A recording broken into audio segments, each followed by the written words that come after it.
me? For you. Right.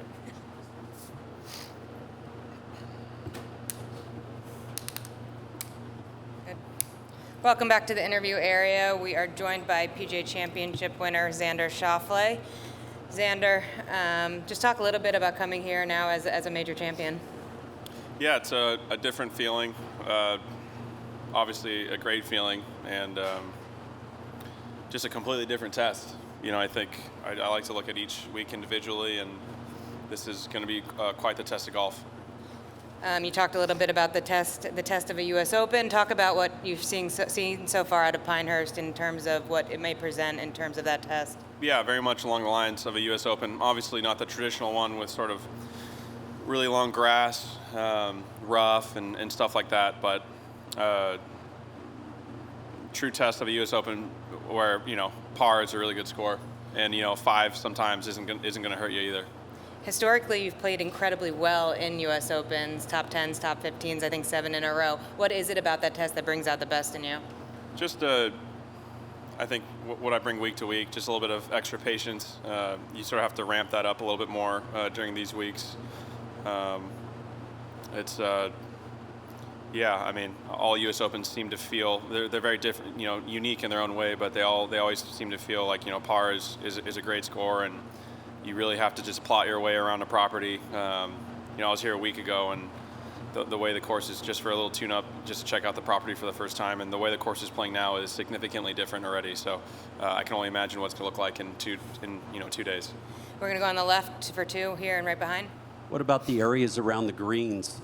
Types of chipping or putting or fairway woods or rescues, whatever. Yeah, I mean, you kind of named it. Sort of whatever you're really comfortable with. You know, I think I hit a lot of putts today. I was joking with my caddy. I was like, we should probably get our putter checked. I feel like I've hit, you know, more. I've never swung so hard at my putter for 9 holes than I did today, just trying to get up and down mounds. And, you know, there's certain spots where you feel like you have to hit it really hard, and you hit one a little too hard, and you put it off the other side of the green. So leaving yourself in a really good position is A1, but even when you do leave yourself in a good position, the hole's not over yet. It's sort of half the battle. You've always talked pretty openly about, hey, we're all chasing Scotty. He's the you know, standard right now. How does last month getting that win does it change your own perspective for yourself at all of knowing like, hey, I can catch that, I can get to world number 1? Yeah, I think I need some more work to, you know, I obviously believe I can, but Scotty's he's doing incredible things. You know, he's every week we play, he seems to build a bigger lead, and, you know, somehow make the mountain even taller for all of us to climb. That's all he's been doing, and, you know, hats off to him for being so consistent and playing at such a high level for such a long time. So, yeah, I believe I can do it, but it's going to take some time. I mean, one of your greatest strengths is how all around you are. Is there something that like you see that you can keep pushing yourself to get to another level, or is it as simple as just sharpening little things? Yeah, just sharpening and trying to find some spots. I'm sure there's some weak spots that I'll look at once the season's over to try and touch up upon, just to try and make up some ground. Stay here on the left. So we know about the green surrounds. What are some of the other points of emphasis that the Pinehurst number 2 presents as a challenge? You know, I think if you look off the tee, there is no rough, but you have these sort of bushels and, you know, dirt all around every fairway, and, you know, you can elect to hit sort of a long iron and sort of run it down, or, you know, if you try and take driver, you can be a little bit more aggressive. The spots get really tight when you hit driver, just knowing that the ball will bound, will bounce, will roll, and then you sort of pick and choose your spots. You know, do I want to be 3 iron, 7 iron in the middle of the fairway, or 8 iron versus driver, maybe hit the fairway, or sort of have to hack out, maybe catch a good lie in sort of that, I don't even know what you'd call it, that terrain around the fairways, you know, sandy, bushely, I'm not sure what it is. Yeah, native area. Xander, what is your strategy around the greens? I mean, you going to putt, hybrid, chip? What are you thinking? What's you got a chance to look at the course now? Yeah, I mean, I typically default to putting, just as a comfort thing. I grew up in San Diego, but the Texas wedge is definitely my friend. So just need to get comfortable there. There's a lot of spots where people are chipping, so there's times where I think if you are trying to putt and you do have some divots in your way, that makes putting a bit difficult. So you will have to chip or 5-wood or get some loft on it. So I'd say most times I'd probably putt unless you really need some sort of spin. Any other questions for Xander? Oh, right here. Real quick, a lot of players talk about golf courses that fit their eye. How does this one fit yours, and do you feel like there's that plays into your strengths? Yeah, I mean, it feels, I'm not sure if it's just the big banners and the big stands, but it feels like a big championship golf course, so I do tend to like that.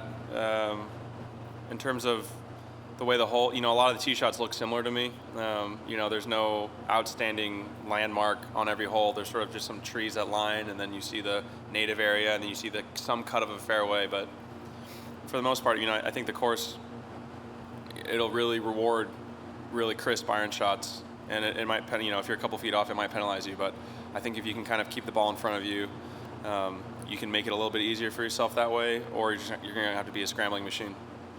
We're going to go back right at him. Xander, what's been the biggest celebration you've had so far, and have you celebrated with your parents yet? No, my dad's still in Hawaii. My mom flew out. She was in Hawaii and then came back to San Diego, and then she flew out here. So she's out here this week, which is awesome, and we'll have some sort of celebration when I'm back in San Diego in a few weeks. And have you changed your goals now that you've got that major checked off? Just checked one box. We're going to go here on the left corner. Sorry? So nothing, everything else? Just a lot of unchecked boxes, yeah. I just checked one box, which is really cool. Obviously a box very, very much at the top of my list, but still a lot more to do, obviously. Here. Xander, is there any kind of difference in the psychological feeling you have coming into this major now that you are a major winner? I'm sure. Maybe. I'm not, I haven't really teed off yet, but my big goal is always just to be in the hunt. I think if I'm in the hunt on that back nine on Sunday, I think it's gonna be really helpful knowing that I've done it before. But in terms of sort of day to day or Thursday, Friday, Saturday, I don't think it's too crazy. You're just trying to get yourself in that spot, which I've been putting myself in a few more times this year than the past, and hopefully I can draw back from what happened at Valhalla as a positive there. On the right, Sean. Your run of top 15s here, it's been a wide variety of venues from Erin Hills to Shinnecock and Pebble and all that. Is there one commonality, though, in your good play in U.S. Opens? Just, plotting around a property. It's sort of, I guess, old school golf a little bit. You play to the fat side of a green. It's okay to lay up on a par 5. Just everything that's sort of, not against, but, modern golf is sort of hit it as far as you can down every hole, get it as close to the green on every hole, wedge it as close as you can, get up and down on par 5s, that type of deal. And the U.S. Open seemed to feel like, there's a 480-yard hole, and, maybe you do hit iron off of it because it allows you to hit advance the ball to the best spot to make par versus you thinking making 3 all the time. So I think just a little bit of strategy with Austin, my caddy, that's may give us a little bit of an edge, but for the most part, just showing a little bit extra patience. And how much luck will be involved this week? It depends on your strategy. If you're out there hitting, you can hit a driver. I played that practice round and I hit pretty much driver on every hole just for practice, and I didn't end up in one of those bushels in the Navy area once. I feel like you can go an entire day and hit it. You can be in 3 or 4 bushels, and your hole, you go from having an easy sort of wedge out of. It kind of reacts like cart path. If you get a good bounce in the native area, your ball actually sort of bounds forward versus it kind of plugging like sand because it's firm and compact. So it really just depends on your strategy, I think. Back here on the left. You've often kind of downplayed, hey, like a tournament's just a result. Don't let things get too big. I'm curious, is that a response to something? Have there been times in the past that maybe you did let things get too big? I'm